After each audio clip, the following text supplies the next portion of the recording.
Brene Brown talks about how vulnerability is the key to connecting with other people. How many of you, honestly, when you're thinking about doing something vulnerable or saying something vulnerable, think, God, vulnerability is weakness, this is weakness? How many of you think of vulnerability and weakness synonymously? The majority of people. And that myth is profoundly dangerous. I define vulnerability as emotional risk, exposure, uncertainty. It fuels our daily lives. And I've come to the belief, this is my 12th year doing this research, that vulnerability is our most accurate measurement of courage. To be vulnerable, to let ourselves be seen, to be honest. If we're going to find our way back to each other, vulnerability is going to be that path. In order to be vulnerable, you do have to first be accepting of what has happened to you. Deep vulnerability comes from a place of trauma. The things that scare you really are worth being scared of. Because when you're scared, you can share that fear. And then you can move on to all the other stages of vulnerability. In the same way that we have stages of grief, you also have stages of vulnerability. And until you can accept, you can't be scared. And until you're scared, you can't sit down to face what you are scared of. Vulnerability itself is absolutely essential for growth. So vulnerability, the word itself, comes from the Latin word vulnerare, to wound. So vulnerability is our capacity to be wounded. Now the reality is that as human beings we're all vulnerable from conception until death. But when we're hurt in childhood and the vulnerability is too painful to bear, we will try and shut down our vulnerability, and for example by being right. Because if I'm right, then I'm powerful and I can't be assailed anymore, you know. But when we do that, we stop growing. Everything in nature grows only where it's vulnerable. So a crustacean animal like a crab, inside a hard shell, it can't grow. It has to molt and make itself very vulnerable to be able to grow. A tree doesn't grow where it's hard and thick, does it? It grows where it's soft and green and vulnerable. So vulnerability is absolutely essential for growth. And for vulnerability, you gotta let go of those defenses, such as being right, that you developed as a child in order to protect yourself from them. You can't essentially just keep walls up to connect with people. You need to lay these walls down in order to connect. Because essentially the opposite of vulnerability is avoidance. You can't avoid your way into vulnerability. So it's not easy. In our day-to-day lives, we see the same concept of having these walls up, because why would you not? It protects you, for sure. When we're so stuck in our ways, in this instance of having these walls up, of not wanting to connect, wanting to connect but not being able to lay bare our bones and what it is that makes us us in a vulnerable manner, we get in our own ways. But you have to think about it this way. Firstly, courage, so important. I want to read this line from a Rumi poem. Words made you certain that fire exists. Don't rest at the stage of certainty. Taste fire. The cooked alone know certitude itself. You want that certitude? Step in the fire. I read this in 2022. I write little notes of like sometimes things that struck out to me. The line that said, you want that certitude? Step in the fire. Sometimes the most radical act of self-love is diving into your problems. I wrote that I only understood that night. Said, I want everyone to solve my problems. Why don't I solve them? When we talk about connection, which is essentially what we're trying to do with vulnerability, how can you be connected to somebody if you don't step into the fire of connection? Because for a lot of us, it can be scary. But you can't do that. I see so many times people, and this is an approach I take in my own life, which is you can't be alone for the rest of your life in order to heal.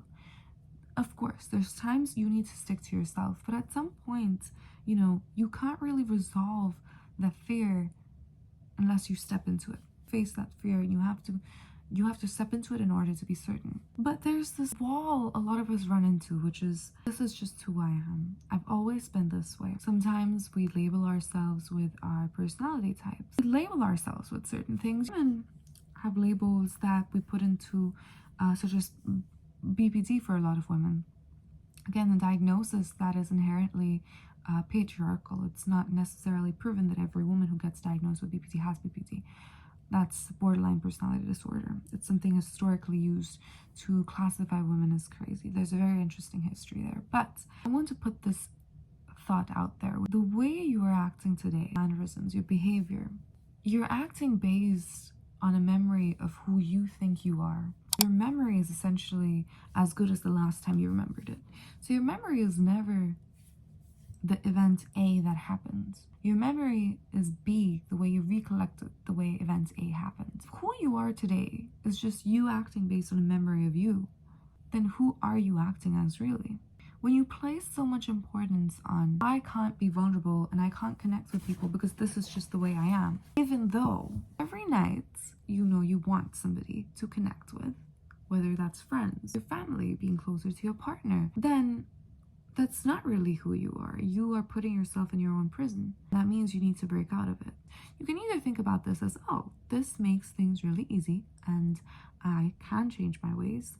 If you are committed to living as you always have lived in your memory, then the other way you can think about it is objectively. We do a SWOT analysis. If you fall into the ENTJ category and you're more thinking, you don't want to feel this situation, you can always think about it as a cost-benefit analysis. What does communicating with people and being vulnerable get you? That might work for you. Humanity is not a solo game. You can have lonely seasons, but at some point you will breach back into connection. And this is a video perhaps for somebody that needs that reminder. I know sometimes in my life I needed it, but the notion of vulnerability essentially is being seen. And I do think before you can commit to being vulnerable and look for connection, you have a responsibility to yourself to safeguard the principle of who you are. I know we just talked about who you think you are is just a memory of yourself, but I'm not talking about memories. I'm talking about the choices you make every single day. And I think your actions define who you are. Who are you today? What actions do you need to be taking for yourself? When it comes to vulnerability and connection, being pretty grounded, and practically this could look like, what do you do in the mornings? What do you prioritize over X, Y, and Z?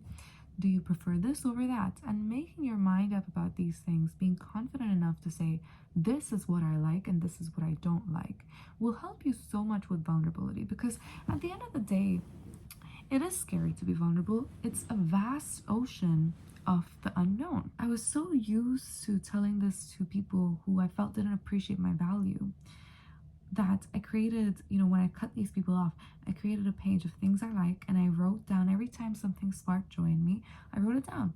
And now I have this like massive notes page of everything that I like and dislike. And when I want to think about who I am, it's not a memory of me, it's actually what I wrote down at this specific time. When you lay everything on the table, there's no constraints.